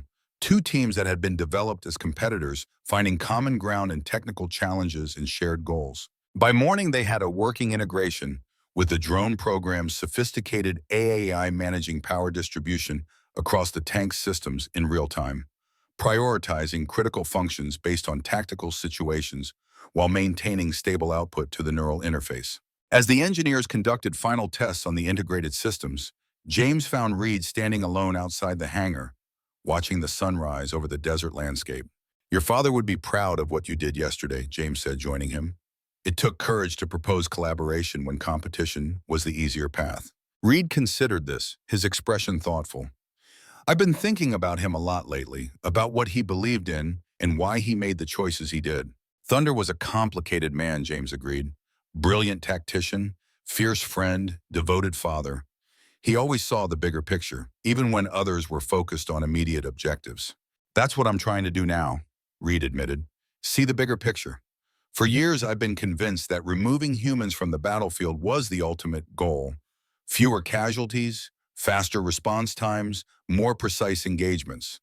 But your project has made me question whether that's really the right endpoint. How so? The neural interface you've developed doesn't just allow humans to control machines more effectively, it creates a synthesis that's greater than either human or machine alone. The operator's intuition and judgment enhanced by the computer's speed and precision. James nodded, understanding exactly what Reed was describing. It had been the philosophical core of the Iron Legacy project from the beginning, not replacing human judgment, but augmenting it. The Hive system isn't perfect, James acknowledged. The neural connection creates fatigue over time, and we're still learning how to optimize the human-machine relationship. But it's a different approach than either traditional crewed vehicles or fully autonomous systems, Reed said. A third path that might be better than either extreme. The insight revealed how much Reed had evolved his thinking over the course of the project. James felt a surge of pride in his godson's intellectual honesty and willingness to adapt. So what happens at the demonstration next week, James asked. We're still scheduled to compete head-to-head for the senator's approval. Reed smiled slightly. We compete. Give the senator exactly what he asked for, a clear comparison between the capabilities of both systems. But then we show him something he didn't expect. The integration? A demonstration of how the two systems can work together, Reed confirmed. Your tank with our AI power management, and one of our drones with your neural interface technology. Show him the future isn't either or, but both. The concept was bold, potentially changing the entire framework of the decision. Instead of choosing between competing visions, Blackwood could support a unified approach that preserved the best aspects of both technologies. It's risky, James pointed out. If the integrated systems don't perform well, we could both lose funding. Life is risk, Colonel, Reed replied with a hint of his father's characteristic fearlessness. And some things are worth risking everything for. The pain in James' side flared sharply, a reminder of his own limited time. Some things are, he agreed quietly. They stood in companionable silence as the sun rose fully over the horizon, casting long shadows across the testing grounds. After a while, Dr. Morgan emerged from the hangar, her tired face lit with excitement. We've got it, she announced. The integrated system is stable. Power distribution is optimized across all subsystems with intelligent prioritization based on tactical conditions. Reed and James exchanged looks of satisfaction. The breakthrough had come just in time, with less than a week remaining before the critical demonstration. Run a full systems test, James instructed.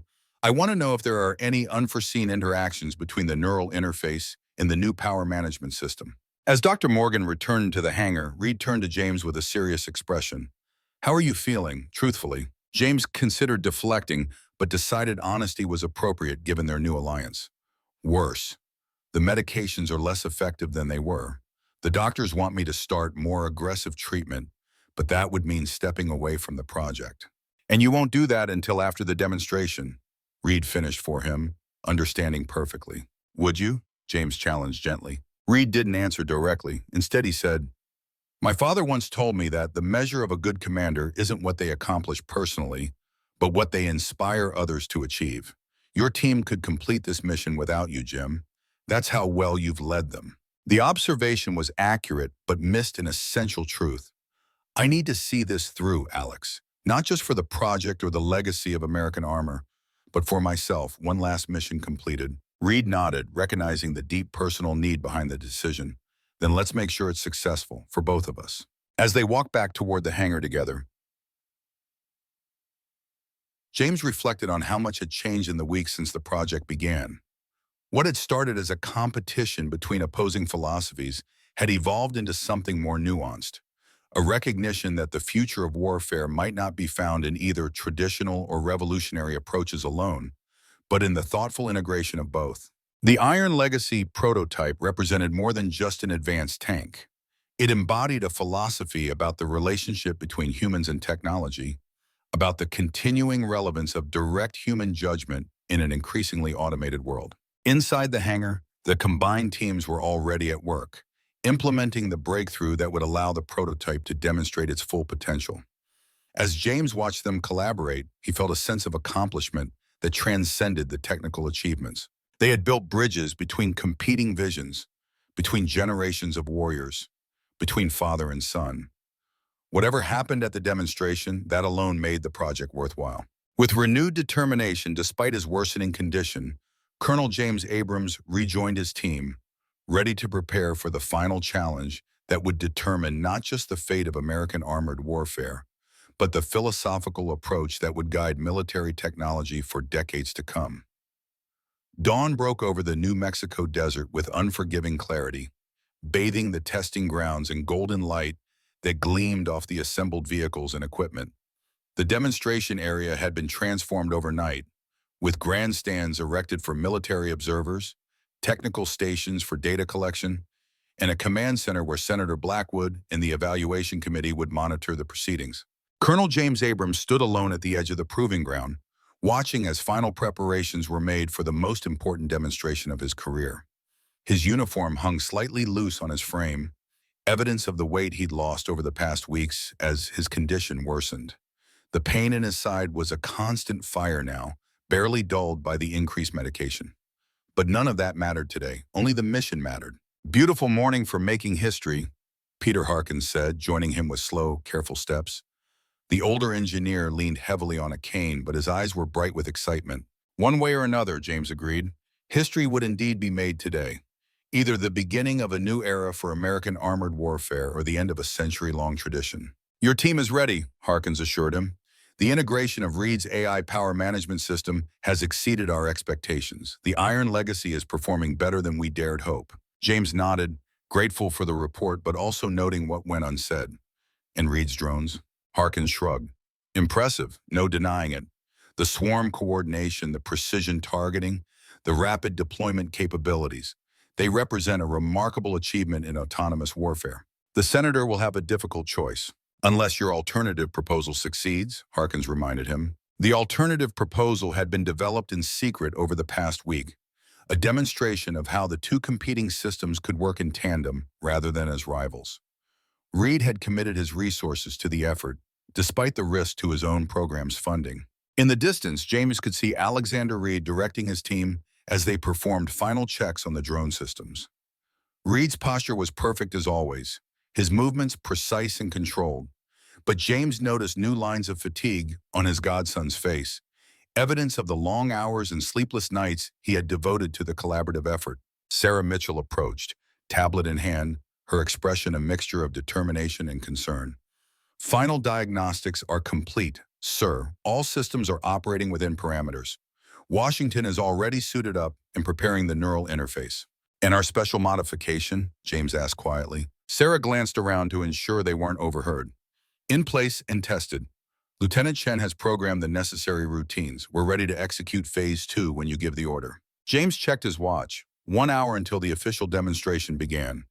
Senator Blackwood's helicopter was already visible on the horizon, accompanied by 2 military transports carrying the evaluation committee and various Defense Department officials. "Let's gather the team for a final briefing," James decided. Inside the command center, the Iron Legacy team assembled around the holographic display table. Marcus Washington was already wearing the lower portion of his specialized interface suit, the neural connectors visible at his temples. Eric Chen was making final adjustments to the control systems, his fingers dancing over virtual keyboards with practiced precision. And Dr. Eliza Morgan, on loan from Reed's program, was monitoring the integrated AI systems that would manage power distribution during the demonstration. "This is it," James began, looking at each team member in turn.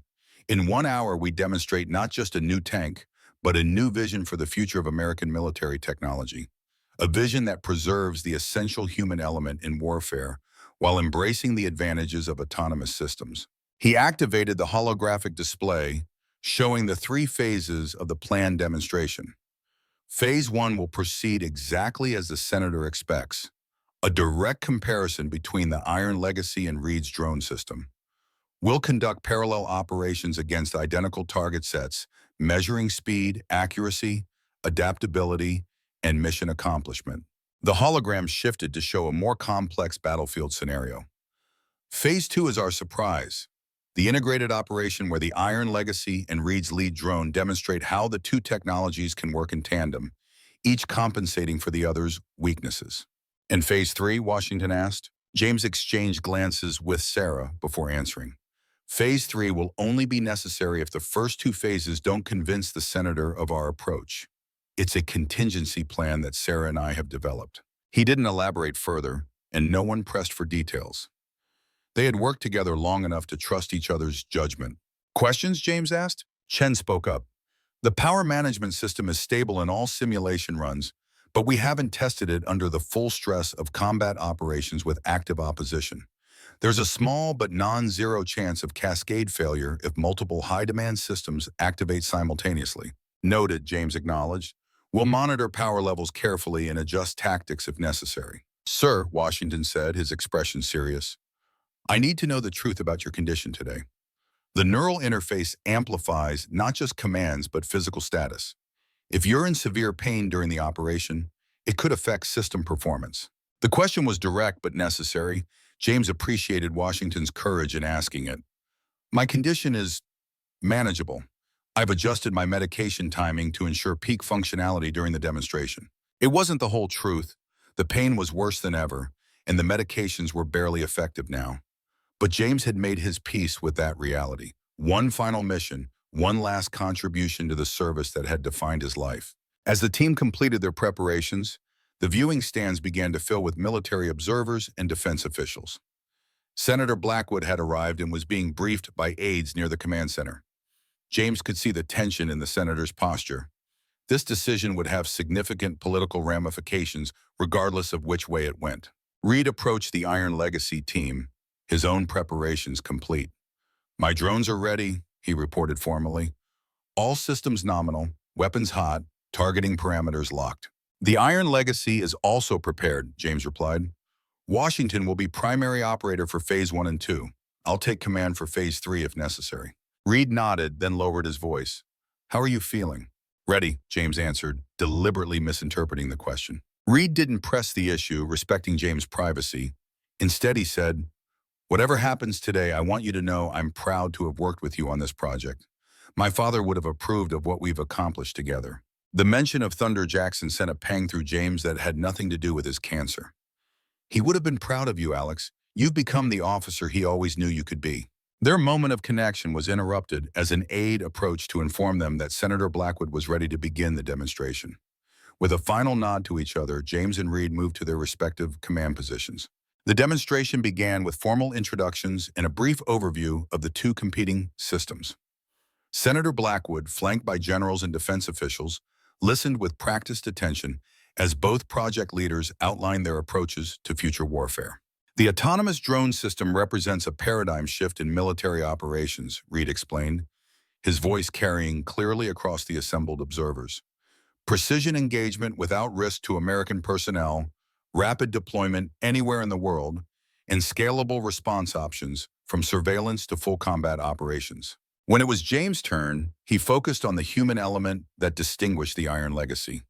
What we're demonstrating today is not just a more advanced tank, but a new relationship between soldiers and technology. The Iron Legacy preserves the irreplaceable value of human judgment in combat while enhancing it with the speed and precision of advanced AI systems. Blackwood nodded to both presentations without revealing his preferences. Gentlemen, the evaluation committee and I look forward to seeing these principles demonstrated in action. Please proceed with Phase 1. At his command, the competition began. Reed's drone swarm lifted off in perfect formation, their electric motors producing little more than a low hum as they accelerated toward their target area. Simultaneously, the Iron Legacy prototype moved out from its hangar, its hybrid drive system allowing it to maneuver with surprising agility for a 60-ton vehicle. From the command center, James monitored the Iron Legacy's performance through multiple data streams. Washington was operating the tank through the neural interface, his trained mind directing the complex weapons and sensor systems with intuitive ease. The integration of Reed's AI power management system was working perfectly, balancing the energy demands of multiple systems without the fluctuations they had experienced in earlier tests. The first target set consisted of hardened bunkers and simulated enemy vehicles at ranges from 1,000 to 3,500 meters. Reed's drones executed a textbook engagement using swarm tactics to approach from multiple angles before delivering precision strikes with minimal collateral effects. The Iron Legacy approached the identical target set differently, using terrain for concealment, while its advanced sensor suite identified and prioritized threats. When it opened fire, the 120mm main gun demonstrated devastating accuracy, while the coaxial machine guns engaged secondary targets without missing a beat. First target set complete, the range officer announced. Drone system, 100% target neutralization. Time to completion, 4 minutes, 12 seconds. Iron Legacy, 100% target neutralization. Time to completion, 4 minutes, 47 seconds. A slight advantage to the drones as expected in this scenario, with clear lines of sight and stationary targets. But the real test would come in the second target set, designed to simulate a more complex urban environment with restricted visibility and civilian presence. As the demonstration progressed through increasingly challenging scenarios, the strengths and weaknesses of both systems became apparent. The drones excelled at rapid deployment and simultaneous engagement of multiple targets. The Iron Legacy demonstrated superior adaptability to unexpected obstacles and better discrimination between combatants and civilians in complex environments. By the end of Phase 1, the evaluation was effectively a tie. The drones had performed slightly better in open terrain engagements, while the tank had the edge in urban and complex environments. Both systems had impressed the observers with their advanced capabilities. Senator Blackwood approached the command center, his expression thoughtful. An impressive display, gentlemen. Both systems clearly represent significant advances in their respective domains. Thank you, Senator, Reed acknowledged. But if you'll permit us, we'd like to demonstrate something beyond the original parameters of this evaluation. Blackwood raised an eyebrow. Go on. Phase 2, James explained, is a demonstration of how these technologies can work together rather than as competitors. With your permission, we'd like to show an integrated operation using both the Iron Legacy and Colonel Reed's drone system. The senator looked surprised but intrigued. This wasn't in the briefing materials. It's a recent development, Reed admitted, the result of collaborative work between our teams over the past week. After a brief consultation with his advisors, Blackwood nodded. Proceed with your Phase 2 demonstration. The committee is interested to see this unexpected development. James and Reed exchanged satisfied glances. The first hurdle had been cleared, getting permission to demonstrate their alternative approach. Now they needed to prove its value in action. Phase 2 involved a scenario that neither system could handle optimally alone. A hostage rescue operation in a fortified compound defended by a technologically advanced adversary with electronic warfare capabilities and anti-aircraft systems. The operation began with the Iron Legacy approaching the compound, while Reed's drones maintained high altitude, beyond the range of ground-based defenses. When the enemy activated electronic jammers to disrupt communications, the tank's hardened systems remained functional, providing a secure data link for the drones that would otherwise have been compromised. As the Iron Legacy engaged the compound's outer defenses, drawing attention and fire, two smaller drones deployed from concealed compartments on the tank itself, using the larger vehicle as both transport and launch platform. These drones, controlled through the tank's neural interface, penetrated the compound through routes inaccessible to the larger vehicle, providing real-time intelligence directly to Washington's enhanced awareness. The synchronized operation continued for 20 minutes, with the tank and drones working in perfect harmony, each compensating for the other's vulnerabilities while amplifying their strengths. When the simulated hostages were finally rescued and all threat targets neutralized, spontaneous applause broke out among the military observers. Phase 2 complete, the range officer announced. Mission objectives achieved with 0 simulated civilian casualties and minimal collateral damage. Senator Blackwood's expression had transformed from skepticism to genuine interest. He conferred with the evaluation committee members, their discussion animated but too distant to overhear. I think we've got his attention, Reed said quietly, joining James at the command center. It's a compelling demonstration, James agreed. The question is whether it's enough to change the funding paradigm. Before Reed could respond, a warning alarm sounded from the drone control station. Dr. Morgan rushed over, her expression concerned as she scanned the diagnostic screens. We have a problem, she reported urgently. 3 of the drone systems are showing command protocol anomalies. They're not responding to standard override signals. Reed immediately moved to the control station, his fingers flying over the interface. Unauthorized access detected in the command architecture. Someone's attempting to hijack the drone swarm. The implications were immediate and severe. If the drones were compromised during a live-fire exercise, with actual weapon systems activated, the potential for disaster was enormous. Emergency shutdown protocol Theta, Reed ordered. Cut power to all active units immediately. Shutdown command rejected, Morgan reported, her voice tight with tension. The intruder has locked us out of the primary control systems. James watched the situation unfold with growing concern. The three compromised drones were already moving independently of Reed's commands, repositioning themselves over the viewing stands, where Senator Blackwood and the other officials were now being hurriedly evacuated. Can you isolate which systems are still under your control? James asked. Reed nodded grimly. Propulsion and basic maneuvering are compromised, but weapon systems still show as locked. For now. For now was the operative phrase. If the intruder gained access to the weapons controls, the demonstration could turn into a catastrophe. We need to neutralize those drones before they become an active threat, James decided. Washington, prepare the Iron Legacy for defensive operations. Target the compromised units, but hold fire until my command. Washington acknowledged from inside the tank, already maneuvering the Iron Legacy into position to engage if necessary. The neural interface allowed him to track all three rogue drones simultaneously, the tank's targeting systems locked but waiting for final authorization. I can't believe this is happening, Reed said, his voice a mixture of anger and disbelief. The system has multiple security protocols, hardened against exactly this type of intrusion, which suggests an inside job or state-level actors, James concluded. But attribution can wait. Right now, we need to contain the threat. One of the compromised drones suddenly accelerated, diving toward the command center where Senator Blackwood had been staged only minutes earlier. Security personnel were still evacuating the remaining staff. That drone is on an attack vector, Morgan warned. Weapon status still shows locked, but the kinetic impact of the drone itself could be lethal. James made an instant decision. Washington, take the shot. Priority target is the diving drone, designate Rogue One. Through the neural interface, Washington directed the Iron Legacy's main gun with precision born of decades of training. The 120mm round intercepted the diving drone with perfect timing, detonating it safely above the now empty command center. One down, James confirmed. Status on the other two rogues? Still circling but showing erratic flight patterns, Reed reported. The intrusion is becoming more aggressive. We're losing control of additional subsystems.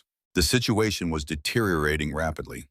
James could see panic spreading among the observers as security forces attempted to clear the area. Senator Blackwood was being ushered toward a waiting helicopter, his face pale with shock. We need to execute Phase 3, James said quietly to Sarah. It's our best option for regaining control. Sarah looked alarmed. Sir, in your condition, the neural load could be dangerous. The interface wasn't designed to... I'm aware of the risks, James cut her off, but right now those drones represent a greater danger. Prepare the system. While Washington continued tracking the rogue drones from the Iron Legacy, James moved to the specialized command station they had prepared for contingencies. Sarah helped him into the neural interface helmet, her movements efficient but her expression troubled. The enhanced interface is untested in field conditions, she reminded him. The direct neural connection to the drone command architecture could overwhelm your system, especially given your physical condition. Noted, James acknowledged, but it's our best chance to regain control without destroying the remaining drones. The special modification they had developed in secret was a direct neural bridge between the Iron Legacy's Hive system and Reed's drone command architecture. In theory, it would allow a human operator to override the drone's compromised electronic controls by establishing a new command pathway through the neural interface. In practice, it meant James would be attempting to control multiple complex systems simultaneously, placing enormous strain on both the technology and his own mind and body. As Sarah activated the enhanced interface, James felt the familiar disorientation of the neural connection establishing itself. But this was far more intense than the standard link. Information flooded his consciousness. Sensor data from the Iron Legacy, command protocols from the drone systems, diagnostic reports from subsystems across both platforms. Through sheer force of will, he sorted through the overwhelming input, focusing on the command architecture of the compromised drones. He could feel the intrusion now, a foreign presence in the system attempting to wrest control of critical functions. The attack was sophisticated, adapting to defensive measures almost instantly. "I've isolated the intrusion pathway," James reported, his voice strained.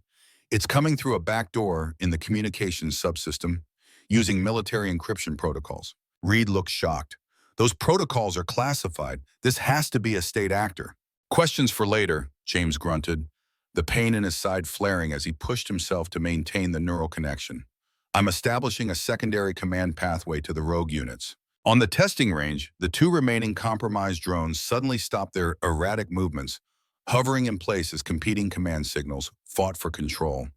James could feel the strain as he mentally wrestled with the intrusion, using decades of tactical experience to anticipate and counter each attempt to reassert control. "It's working," Morgan confirmed, watching the diagnostic screens. "Rogue 2 and 3 are responding to the neural override. Unauthorized access is being blocked." James felt a surge of satisfaction, quickly tempered by the realization that something was wrong with his own body. The pain had intensified beyond anything he had experienced before, and his vision was beginning to darken around the edges. The neural interface was placing too much strain on his already weakened system. "Sarah," he managed to say, "prepare for command transfer. I can't maintain the connection much longer." Sarah's concerned face swam in his narrowing field of vision. "Sir, if we break the neural link now, we could lose control of the drones again." "Then we destroy them," James decided. "Washington, target both remaining rogues. Be prepared to engage on my mark." "No," Reed intervened suddenly. "There's another way." He moved to the neural interface station, examining the system with quick, practiced eyes. "The intrusion is using my authorization protocols. That's how it bypassed our security. I can establish a clean connection through the same pathway, take the load off your system." It was a risky proposition. Connecting Reed directly to the compromised neural interface could expose him to the same dangers James was facing. But it was also their best chance to regain full control without destroying valuable technology. "Do it," James ordered, fighting to maintain consciousness as the pain threatened to overwhelm him. Reed donned a secondary interface helmet, and technicians quickly established the connection between his neural patterns and the system. As the link activated, James felt some of the overwhelming input shift away from his consciousness, the burden shared between two minds rather than one. "I have partial access," Reed confirmed, his voice taking on the same strained quality that James had. "The intrusion is fighting back, trying to lock us out again." Working together, the two men directed their combined mental effort against the electronic intrusion. Decades of tactical training and technical knowledge forming a human firewall that the automated attack couldn't penetrate. Slowly, system by system, they regained control of the compromised drones. "Command architecture restored," Morgan announced finally. "Intrusion contained and isolated. We have full control of all remaining units." The moment the crisis was resolved, James felt his body give way. The neural interface went dark as he slumped in the command chair, consciousness slipping away despite his best efforts to remain awake. His last sensation was Reed's hand gripping his shoulder and his godson's voice urgently calling for medical assistance. Then darkness claimed him, the pain finally fading as he surrendered to unconsciousness. Chapter 8, The Last Soldier. The hospital room was quiet except for the steady beeping of monitoring equipment and the soft whisper of the oxygen supply. James Abrams lay still, his eyes closed, aware of voices nearby, but unable to summon the strength to respond. The neural interface placed too much strain on his system, an unfamiliar voice was saying. A doctor, James presumed. Combined with the advanced stage of his cancer, it's remarkable he was able to maintain the connection as long as he did. Will he regain consciousness? That was Sarah Mitchell's voice, tight with concern. It's possible, the doctor replied, but I can't make any guarantees. His body has been through an extraordinary ordeal. James wanted to tell them he could hear them, that he was still present, still fighting. But the darkness was comfortable, the absence of pain a blessing after weeks of constant agony. Part of him wondered if this was the end, if his final act of service would be his last conscious experience. He wasn't afraid. He had lived a warrior's life, faced death many times, and now had completed his final mission. There were worse ways for a soldier to meet his end. Time became fluid, impossible to measure in the darkness. Sometimes he was aware of people in the room, Sarah checking on him, Washington reporting updates about the Iron Legacy, Chen discussing technical details of what had happened during the demonstration. Other times there was only silence in the steady rhythm of the monitoring equipment. Once he was certain he felt Reed's presence beside the bed and heard his godson's voice speaking softly. They've identified the source of the cyber attack. Chinese military intelligence trying to discredit both programs and set back American autonomous weapons development.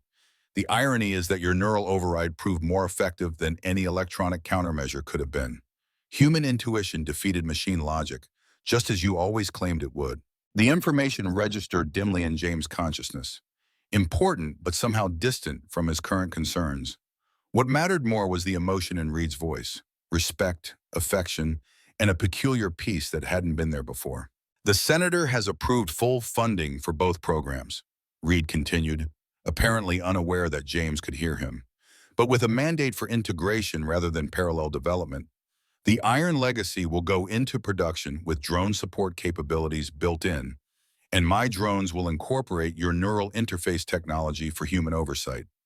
It's exactly what we hope to prove, that the future lies in human-machine partnership, not one replacing the other. Pride and satisfaction filtered through the darkness. They had succeeded. The mission was complete. The legacy of American armor would continue, evolving rather than ending. And something more important had been achieved, a philosophical victory that acknowledged the continuing value of human judgment in an increasingly automated world. The darkness deepened again, time passing without measure. When awareness returned, James sensed he was not alone. Opening his eyes with enormous effort, he found Peter Harkins sitting beside his bed. The older engineer's weathered hands folded over the head of his cane. "Welcome back, Colonel," Harkins said quietly, noticing James' conscious state immediately. "You've been away for quite a while." James tried to speak, but his throat was too dry. Harkins helped him sip water from a cup with a straw, the simple action requiring far more concentration than it should have. "How long?" James finally managed to ask, his voice a hoarse whisper. 12 days, Harkins replied. "The doctors weren't sure you'd wake up at all. Your body was already compromised by the cancer, and the neural interface placed an enormous strain on your system." "The project?" Harkins smiled slightly. "Successful beyond our expectations. The cyber attack actually worked in our favor.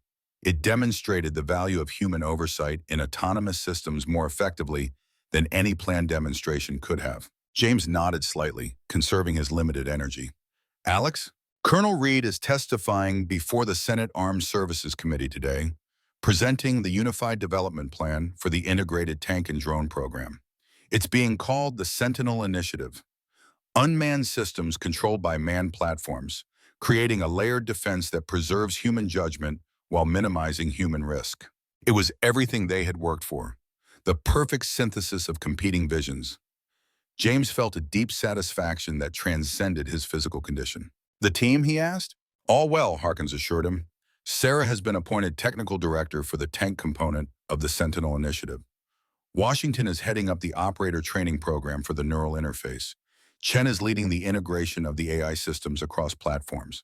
And you?" The older engineer chuckled. "They offered me a consulting position at triple my previous salary. I told them I'd think about it after I finished fishing season in Montana." James managed a weak smile, appreciating Harkins's priorities. After a moment, he asked the question that had been forming in his mind since he regained consciousness. "How bad?" Harkins understood immediately, his expression turning serious. "The cancer has progressed faster than expected.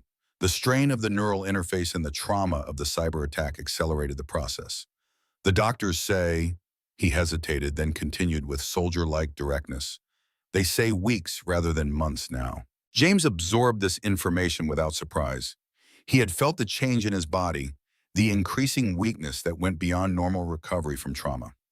The final battle was approaching, one that could not be won with technology or tactics.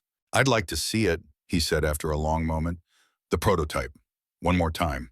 Harkins nodded. "I thought you might. I've already spoken with the medical staff. They've agreed to a short visit to the facility tomorrow, if you feel strong enough." The following day, James was transported to the testing facility in a wheelchair, oxygen tank at his side. Despite his weakened state, he had insisted on wearing his uniform, the medals and insignia a reminder of the service that had defined his life. The Iron Legacy prototype had been moved to the main hangar, now surrounded by technical stations and additional equipment as the program transitioned from experimental to production phase. Workers paused respectfully as James was wheeled in, many saluting the colonel who had made the project possible. Sarah met them at the entrance to the hangar, her face lighting up at the sight of James conscious and alert. "Sir, it's so good to see you up. We've been taking good care of your tank." "I can see that," James replied, his voice stronger than it had been the previous day. "Tell me about the modifications since the demonstration." As Sarah wheeled him toward the prototype, she detailed the improvements they had made based on lessons learned during the cyber attack. The neural interface had been enhanced with additional security protocols, the power management system refined for greater efficiency, and the drone integration capabilities expanded.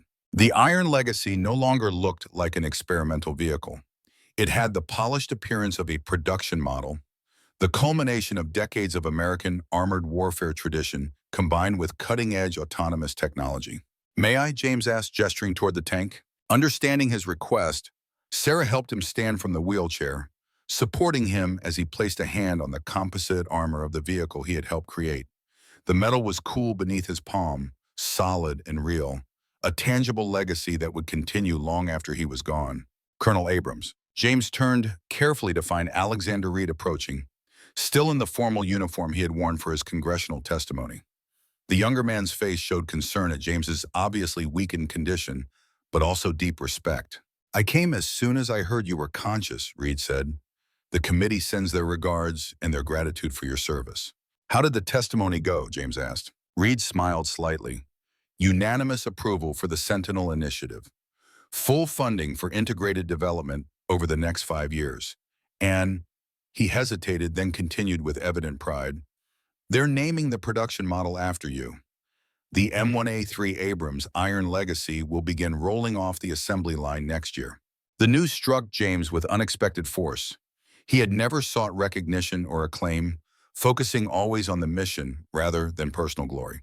But the knowledge that his name would continue to be associated with American armor, that his final contribution would be remembered, filled him with a quiet satisfaction. "Your father would be proud of you, Alex," James said softly, "of the officer you've become and the man." Reed's professional demeanor cracked slightly, emotion showing through. "I've been thinking about him a lot lately, about the things he valued and the choices he made." He paused, then added, "I understand him better now because of you. Understand why some things are worth risking everything for." It was perhaps the greatest victory of the entire project. Not the technological breakthrough or the funding approval, but this moment of connection between generations. This healing of old wounds and misunderstandings. James felt his strength beginning to ebb, the brief outing taxing his limited reserves. Sensing this, Sarah moved the wheelchair closer. But before sitting down, James turned to address the assembled team members who had gathered around. "What we've created here isn't just a new weapons system," he said, his voice carrying despite its weakness. "It's a philosophy about the relationship between humans and technology, about the irreplaceable value of human judgment, experience, and intuition, even in an age of artificial intelligence and autonomous systems." He looked at each of them in turn, Sarah with her brilliant engineering mind, Washington with his intuitive understanding of machines, Chen with his visionary approach to human-machine integration, Harkins with his decades of experience, and Reed with his newfound appreciation for tradition alongside innovation. "Carry that philosophy forward," James continued. "Remember that the most sophisticated technology is only as good as the human wisdom guiding it. That's the true legacy we leave behind. Not just steel and circuits, but the values and principles that inform how we use them." As he finished speaking, his legs finally gave way, and he sank into the wheelchair. The team gathered around him, their expressions a mixture of concern and reverence for what they all recognized might be his final address.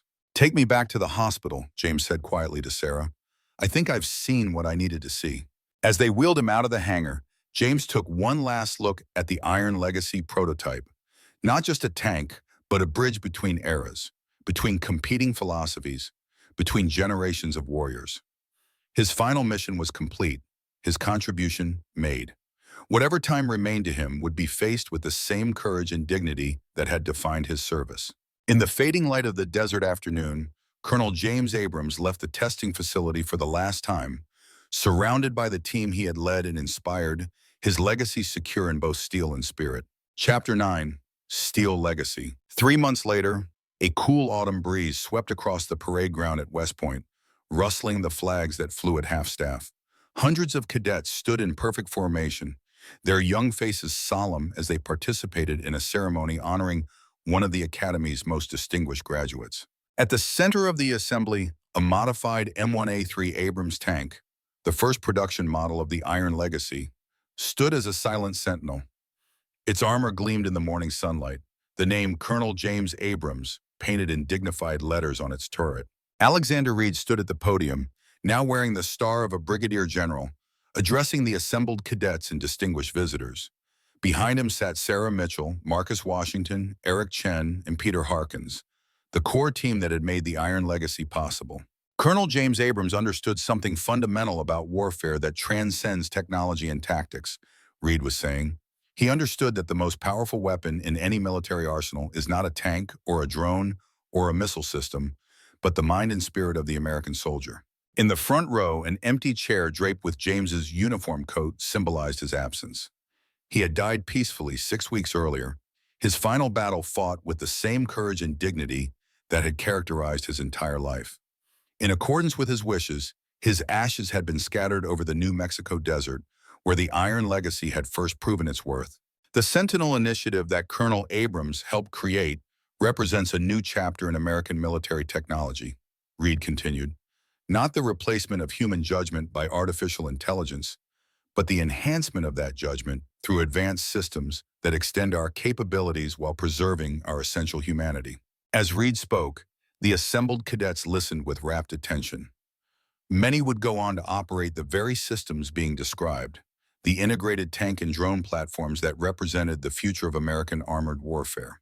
But the most important legacy Colonel Abrams leaves behind isn't technological, Reed said, his voice softening. It's the example he set throughout his 35 years of service, an example of leadership, courage, and unwavering commitment to the mission and the soldiers under his command. In the months since James's death, the Sentinel Initiative had accelerated beyond all expectations. The 1st Battalion of Integrated Tank and Drone Units was already in training, with full operational deployment scheduled for the following year. Military analysts around the world were studying the new approach, many already predicting it would revolutionize modern warfare. But on this day, the focus wasn't on technology or military advantage. It was on remembering the man who had made it possible, who had fought his final battle not just for the future of American armor, but for a principle about the continuing value of human wisdom in an increasingly automated world. After the ceremony, the team gathered privately near the display tank, sharing memories of the man they had served with during that intense final project. He knew he wouldn't live to see this day, Sarah said quietly, but he was at peace with that. He told me once that a soldier's true legacy isn't measured in years, but in impact, in the lives touched and the principles upheld. Washington nodded in agreement. Working with the colonel was the greatest honor of my career. He saw potential in people that they didn't even see in themselves. And he understood the proper relationship between humans and technology better than anyone I've ever met, Chen added. Not fear or worship, but partnership based on each one's strengths. Harkins, leaning heavily on his cane, looked up at the tank that bore his old friend's name. James would have appreciated the irony, that it took a dying man to ensure the future of American armor, that his greatest contribution came when he had the least left to give. Reed listened to their reflections, adding his own memories of the godfather who had stepped into the void left by his father's death, who had mentored and challenged him even when they disagreed fundamentally about the future of warfare. The last time I spoke with him, Reed shared, he told me something I'll never forget. He said, the measure of a good commander isn't what they accomplish personally, but what they inspire others to achieve. I didn't fully understand what he meant until I saw how his vision continued to unfold even after he was gone. As the autumn sun began to set over the Hudson River, casting long shadows across the historic grounds of West Point, the team paid their final respects to the tank that symbolized their collective achievement and the man who had made it possible. The Iron Legacy would soon deploy to military bases around the world, carrying forward not just the Abrams name, but the philosophy that James had articulated in his final address to the team, that the most sophisticated technology is only as good as the human wisdom guiding it. In the coming years, that philosophy would be tested in conflicts yet unimagined, against adversaries yet unknown. But the foundation had been laid, the bridge between tradition and innovation constructed. And somewhere the team liked to think Colonel James Abrams was watching with quiet satisfaction as his final mission continued to unfold exactly as he had envisioned it. Not the end of American armored warfare, but its evolution. Not the replacement of human judgment, but its enhancement. Not a legacy of steel alone, but of the enduring spirit that gives that steel its purpose and direction. The legacy of a soldier who understood that in the art of war, as in life itself, the human element remains irreplaceable, now and for generations to come.